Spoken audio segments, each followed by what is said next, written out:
नमस्कार।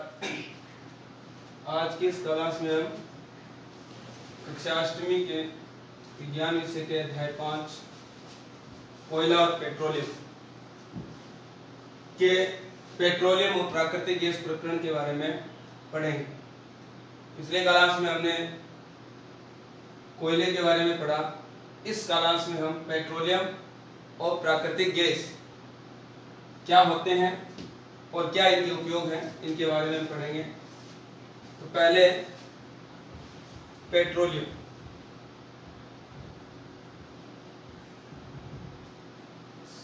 पेट्रोलियम क्या है? दैनिक जीवन में हम जिन यातायात साधनों का उपयोग करते हैं, स्कूटर है, बस है, कार है और बड़े भारी वाहन, उन सब में जो पदार्थ ईंधन के रूप में काम में आते हैं, जैसे हल्के वाहनों में या छोटे वाहनों में कहें तो पेट्रोल, और भारी वाहनों जैसे ट्रक है, रेल है, इनमें जो ईंधन के रूप में काम में आता है डीजल। तो ये जो ईंधन के स्रोत है पेट्रोल, डीजल इत्यादि, ये सभी हमें पेट्रोलियम के द्वारा ही प्राप्त होते हैं। पेट्रोलियम जो है वो दो शब्दों से मिलकर बना हुआ है, पेट्रा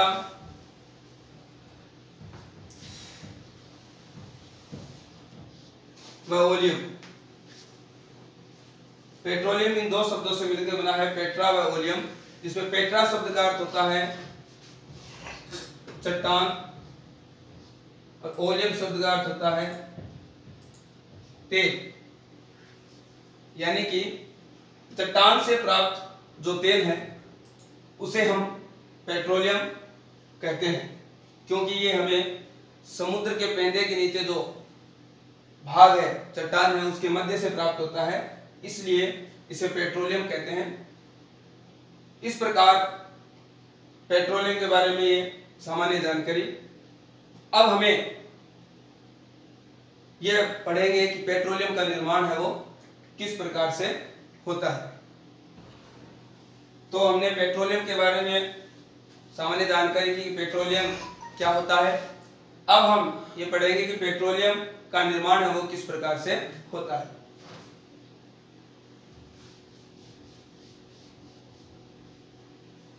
पेट्रोलियम का निर्माण, जिस प्रकार से हमने कोयले के बारे में पढ़ा कि कोयला जो एक जीवाश्म ईंधन है, उसी प्रकार से पेट्रोलियम भी जो है वो एक जीवाश्म ईंधन है। पेट्रोलियम का जो निर्माण है वो समुद्री जीवों से हुआ है। यानी कि जब समुद्री जीव समुद्र के पेंदे के नीचे मृत होने के पश्चात दब गए, तो उसके पश्चात उन पर मिट्टी की परत आती गई और उनके ऊपर दबाव बढ़ता गया। दूसरा कि वो परतों के नीचे आते गए तो अंदर है वो तापमान भी जो वो बढ़ता गया। तो इस प्रकार से उच्च ताप और उच्च दाब और वायु की अनुपस्थिति के कारण लाखों वर्षों के बाद वो जो मृत जो समुद्री जीव थे वो किसमें बदल गए? पेट्रोलियम में बदल गए। तो पेट्रोलियम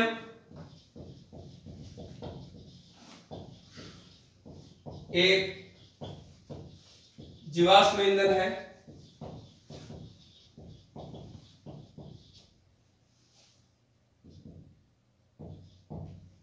पेट्रोलियम का निर्माण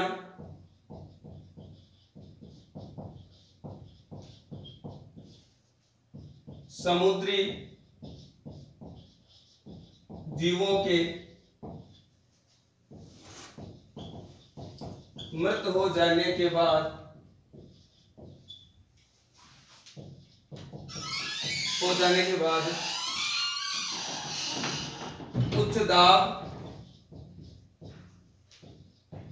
उच्च दाब व वायु की अनुपस्थिति के परिणाम स्वरूप होता है। इस प्रकार से हमने देखा कि पेट्रोलियम भी जो है वो भी कोयले के समान एक जीवाश्म ईंधन है, जिसका निर्माण जो है वो समुद्री जीवों के मृत हो जाने के पश्चात उनके समुद्री पेंदे में दब जाने से उच्च ताप, उच्च दाब और वायु की अनुपस्थिति के कारण होता है। इस प्रकार ये पेट्रोलियम के निर्माण की एक प्रक्रिया का संक्षेप में यहाँ पर आपको बताया गया। अब पेट्रोलियम में के बारे में कुछ रोचक या विशेष जानकारी के जो आपकी किताब में भी दी गई है कि विश्व में जो तेल का पहला कुआं, जब तेल की खोज हुई तो पहला कुआं जो है वो 1859 में अमेरिका के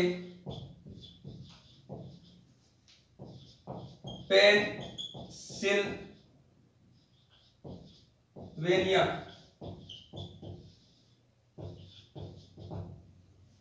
में खोदा गया। यानी कि विश्व का जो पहला तेल का कुआं है वो कहाँ खोदा गया? अमेरिका के पेनसिल्वेनिया नामक जो शहर है वहां पर 1859 में। इसी के 2 साल बाद लगभग 1867 में भारत में असम राज्य के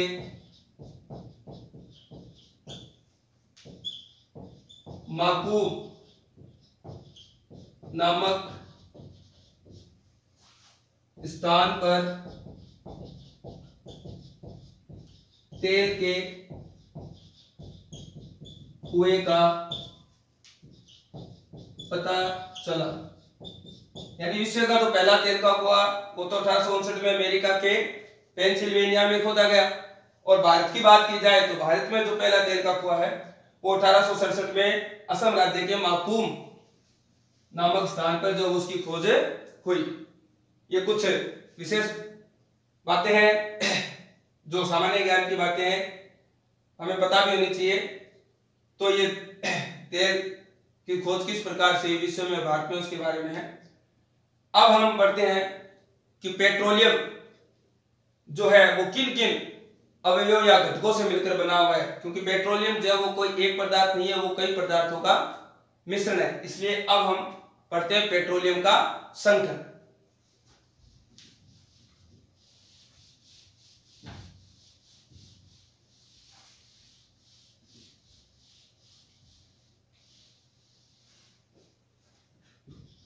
पेट्रोलियम का संगठन। पेट्रोलियम एक मिश्रण है कई पदार्थों का या कई घटकों का।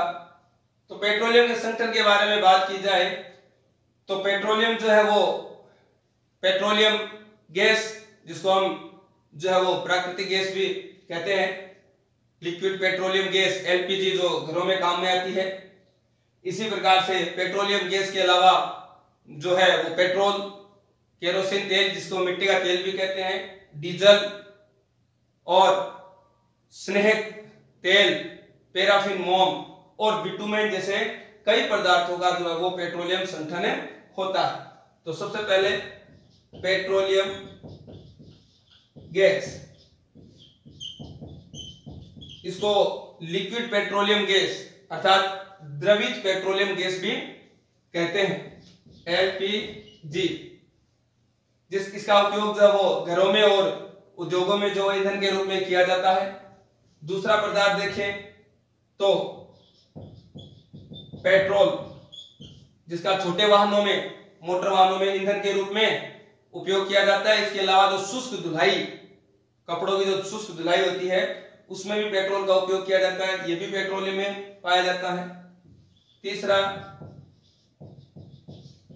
मिट्टी का तेल या इसे हम केरोसिन तेल भी कहते हैं।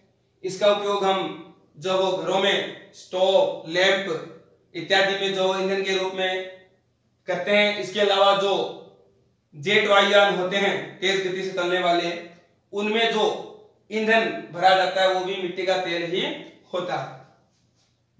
चौथा डीजल, डीजल भी जो है वो वाहनों में ही ईंधन के रूप में काम आता है। ज्यादातर ये भारी जो वाहन होते हैं जो वजन ले जाने का काम करते हैं उन वाहनों में है वो ईंधन के रूप में डीजल का उपयोग होता है। इसके अलावा जो विद्युत जनित्र होते हैं जिनसे विद्युत धारा उत्पन्न की जाती है उन जनित्रों जिनको हम जनरेटर भी बोलते हैं उनमें भी डीजल का ईंधन के रूप में उपयोग होता है। पांचवा स्नेहक तेल। स्नेहक तेल से जो है वो एक चिकना तेल भी इसे कहते हैं, चिकने पदार्थ जैसे कि मोम है, वेसलीन है जो है वो।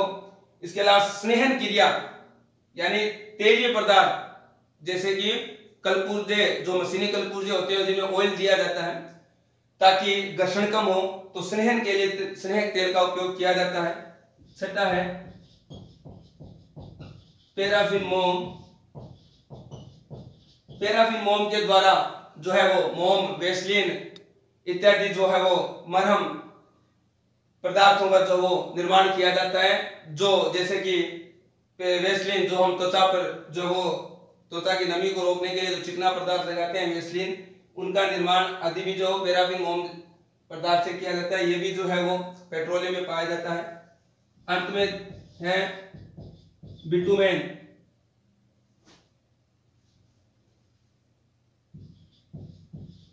बिटुमेन जो है इस पदार्थ का उपयोग जो है वो पेंट उद्योग और सड़क निर्माण में है वो अधिकतर है वो आजकल किया जा रहा है। ये भी जो है वो पेट्रोलियम में पाया जाता है। इस प्रकार से हमने देखा कि पेट्रोलियम जो है वो एक पदार्थ में होकर कई महत्वपूर्ण पदार्थों का मिश्रण होता है, संगठन होता है, जिनमें पेट्रोलियम गैस, पेट्रोल, मिट्टी का तेल, डीजल, स्नेहक तेल, पैराफिन मोम और बिटुमेन जैसे पदार्थ है वो पेट्रोलियम में पाए जाते हैं। अब इन सभी पदार्थों को जो है वो पेट्रोलियम में से वो अलग अलग है वो किया जाता है।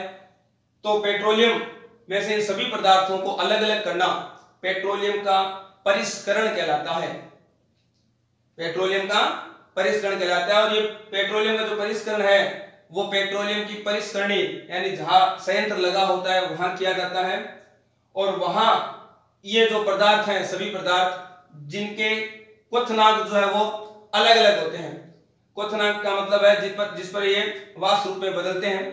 तो अलग अलग क्वथनांक पर जो है वो इन सभी को प्रभाजी आसवन विधि के द्वारा जो है वो अलग अलग तापमान पर इन सबको प्राप्त कर लिया जाता है।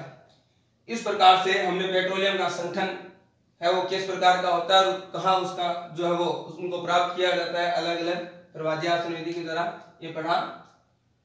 अब पेट्रोलियम जो है, पेट्रोलियम और प्राकृतिक गैस, उनके बारे में हम एक दो और बातें जो सामान्य जानकारी की है वो पढ़ लेते हैं कि पेट्रोलियम और प्राकृतिक गैस से कई महत्वपूर्ण जो उत्पाद प्राप्त होते हैं जिनको पेट्रो रसायन कहा जाता है।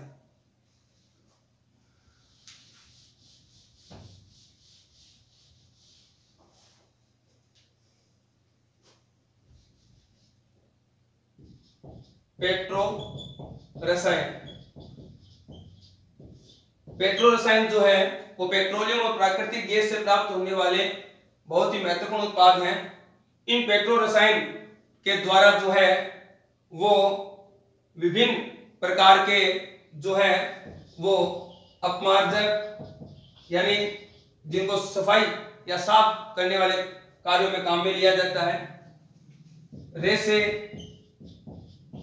वो भी संश्लेषित या कल कारखानों में या कृत्रिम जो रेसे होते हैं जैसे कि नायलॉन है, पॉलिस्टर है, एक्रिलिक है, रेयोन है, उन रेसों के निर्माण में और प्लास्टिक उद्योग जहां प्लास्टिक का निर्माण किया जाता है तो इन सभी के निर्माण में जो है वो इन पेट्रो रसायन का बहुतायत से उपयोग किया जाता है। और ये पेट्रो रसायन हमें किससे प्राप्त होते हैं? पेट्रोलियम और प्राकृतिक गैस से। तो पेट्रोलियम से जो अनेक महत्वपूर्ण पदार्थ जो प्राप्त होते हैं उनमें से पेट्रो रसायन भी एक है जिनका उपयोग है वो कच्चे पदार्थ के रूप में इन उद्योगों में किया जाता है। अपमार्जक रेशे जिनमें संश्लेषित रेशे हैं उनको बनाने में, और प्लास्टिक उद्योग में है वो प्रारंभिक पदार्थ या कच्चे पदार्थ के रूप में होता है। इसके अलावा जो प्राकृतिक गैस, पेट्रोलियम के साथ में जो प्राकृतिक गैस है उससे एक गैस प्राप्त होती है हीलियम। इस हीलियम गैस का उपयोग जो है वो रासायनिक उर्वरक जो खेतों में दिए जाते हैं को बनाने के लिए किया जाता है। हीलियम गैस का उपयोग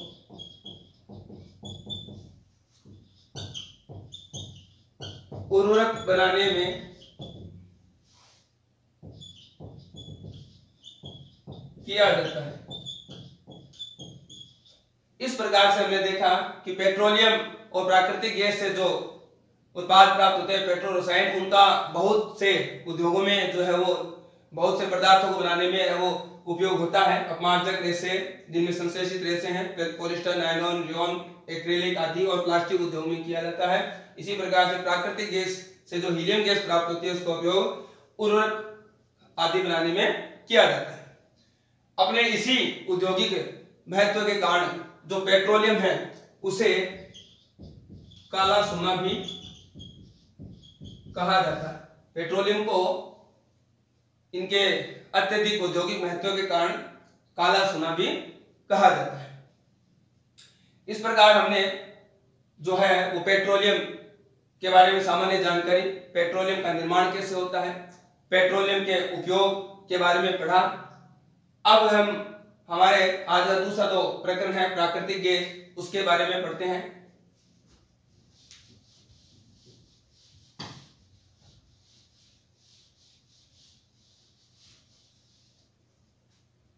प्राकृतिक गैस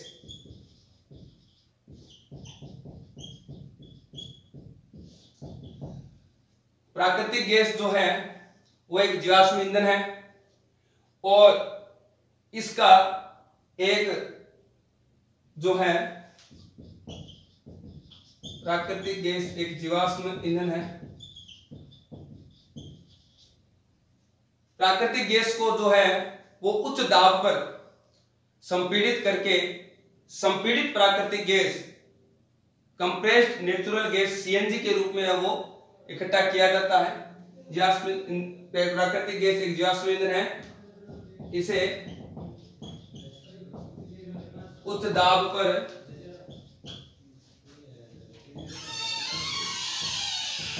संपीड़ित करके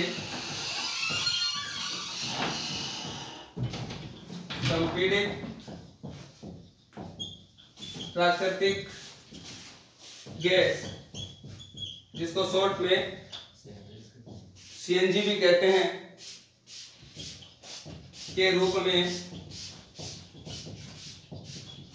प्राप्त किया जाता है।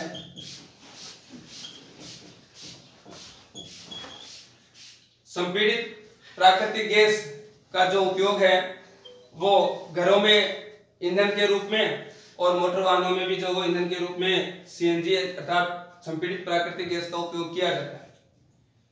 ये एक स्वच्छ ईंधन है, अर्थात इससे प्रदूषण बहुत ही कम होता है। इसलिए जो आजकल बड़े जो शहर हैं उन शहरों में जो मोटर वाहन या यातायात के जो साधन हैं उनमें संपीड़ित प्राकृतिक गैस सीएनजी को ईंधन के रूप में काम में लेते हैं। इसके अलावा जो सीएनजी है उसको पाइपलाइनों के द्वारा आसानी से घरों और उद्योगों तक है वो पहुंचाया जा सकता है। संपीड़ित प्राकृतिक गैस को पाइपलाइनों के द्वारा पहुंचाने के जो व्यवस्था है वो हमारे देश में गुजरात के बड़ोदरा, इसके अलावा दिल्ली जैसे बड़े शहरों में सीएनजी को जो है यानी संपीड़ित प्राकृतिक गैस को पाइपलाइनों के एक जाल के द्वारा जो है वो घरों और उद्योगों तक पहुंचाने का जो सिस्टम है वो इन राज्यों में जो है वो हम देख सकते हैं। इसके अलावा जो सीएनजी है वो उसका उपयोग मोटर वाहनों में, घरों में ईंधन के रूप में किया जाता है। इसके अलावा भारत में सीएनजी के जो है वो, या मैं कहूँ प्राकृतिक गैस के बहुत बड़े भंडार हैं। प्राकृतिक गैस के भंडारों के बारे में देखा जाए तो भारत के त्रिपुरा, राजस्थान, महाराष्ट्र और कृष्णा,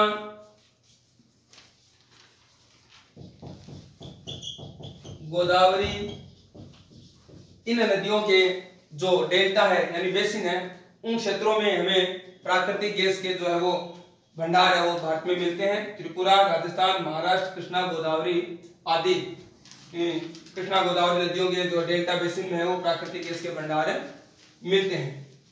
इस प्रकार से हमने पेट्रोलियम और प्राकृतिक गैस दो प्रकरण के बारे में पढ़ा। अब जो है, क्योंकि पेट्रोलियम और प्राकृतिक गैस जो है वो लाखों करोड़ों वर्षों में जीव जंतुओं के मृत होने के पश्चात बनते हैं। इसके अलावा इनके उपयोग से वायु प्रदूषण और अन्य प्रकार के प्रदूषण भी होते हैं। अतः हमें यह आवश्यकता है कि जब हमें इन स्रोतों या इन ईंधनों का तभी उपयोग करना चाहिए जब ये नितांत आवश्यक हो, ताकि एक तो इनको जो मात्रा है, जो सीमित मात्रा है, वो हमारे लिए अधिक समय तक उपलब्ध रहे, और दूसरा अगर हम इनका जब उपयोग नितांत आवश्यक होगा तभी करेंगे तो प्रदूषण भी है वो कम होगा, और विश्व का जो तापमान बढ़ रहा है, विश्व उष्णन, वायु प्रदूषण आदि के कारण, वो उस विश्व उष्णन भी जो है वो कम होगा। इसीलिए जो है वो हमें प्राकृतिक जो गैस और पेट्रोलियम से प्राप्त होने वाले जो ईंधन के स्रोत हैं उनका उपयोग जो है वो जब भी नितांत आवश्यक हो तभी करना चाहिए, अन्यथा इनका उपयोग कम से कम करना चाहिए।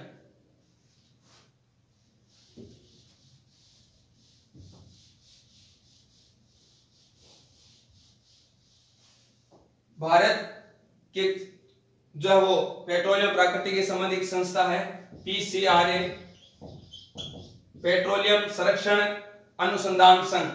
पी का मतलब पेट्रोलियम, सी का मतलब कंजर्वेशन अर्थात संरक्षण, आर का मतलब रिसर्च अर्थात अनुसंधान, और ए का मतलब अथॉरिटी अर्थात एसोसिएशन संघ। पेट्रोलियम संरक्षण अनुसंधान संघ पीसीआरए, इनके द्वारा जो है वो कुछ बातें बताई गई है जिससे हम पेट्रोलियम और प्राकृतिक गैस जैसे प्राकृतिक जो जीवाश्म ईंधन है उनको बचा सकते हैं। जैसे कि जब भी हम गाड़ी चलाएं तो एक समान गति में है वो गाड़ी चलाएं,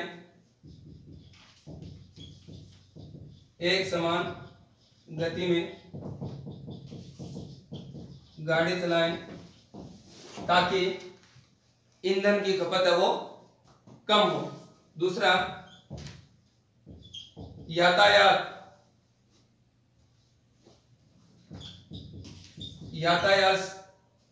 जो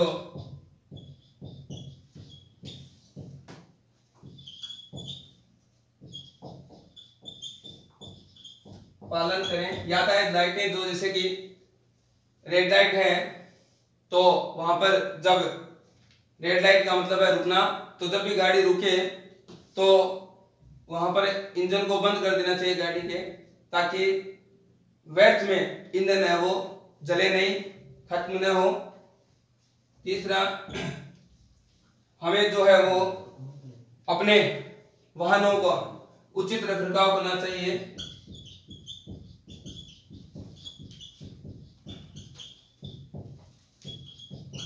अपने वाहनों का उचित रखरखाव करना चाहिए ताकि इंजन में जो है वो ईंधन की खपत कम से कम हो। तो इस प्रकार से ये कुछ बातें हैं जिनके द्वारा हम इन जीवाश्म ईंधन के को है वो अधिक समय तक काम में ले सकते हैं। तो हमें इन सभी बातों का जो है वो काम में या इन बातों को मानना चाहिए, अपने प्रयोग में लाना चाहिए।